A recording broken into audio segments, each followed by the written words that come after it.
মাঠে লড়াই চলছে প্রাথমিকের খুদে ফুটবলারদের, আর গ্যালারিতে বসে তা উপভোগ করছেন প্রধানমন্ত্রী তারেক রহমান।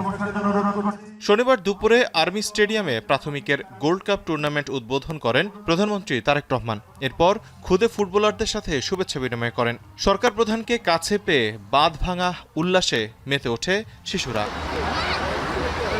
উদ্বোধনের আগেই বালকদের ফাইনাল ম্যাচ অনুষ্ঠিত হয়। পরে প্রধানমন্ত্রী বালিকাদের ম্যাচটি উপভোগ করেন। এক পর্যায়ে সমর্থন জানাতে ভিআইপি গ্যালারি ছেড়ে বসে পড়েন মাঠে। ভিটামিন ই ও সি সিরাম 8টি প্রাকৃতিক অয়েল সমৃদ্ধ লিলি সিরাম অয়েল, যা চুল পড়া কমায় মাত্র 30 দিনে।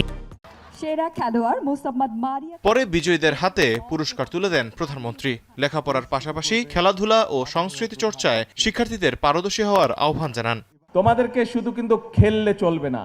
তোমরা যারা আজকে এখানে খেলেছো, তোমরা যারা আজকে গ্যালারিতে আছো, আমি জানি তোমাদের মধ্যে অনেকে আছে যারা যেমন খেলতে পারো, যেমন পড়ালেখা করতে পারো, একই সাথে তোমাদের অন্য কোয়ালিটিসও আছে। যেমন কেউ ভালো গান গাইতে পারো অথবা গান গাবার ইচ্ছা আছে, কেউ ভালো বাজনা বাজাতে পারো, কেউ ভালো কবিতা আবৃত্তি করতে পারো, কেউ ভালো কোরআন কেরাত প্রতিযোগিতা করতে পারো। আছো না তোমরা? আমি চাই তোমরা হচ্ছে বাংলাদেশের ভবিষ্যৎ। বাংলাদেশ একদিন বিশ্বকাপ খেলবে বলেও আশা প্রকাশ করেন প্রধানমন্ত্রী।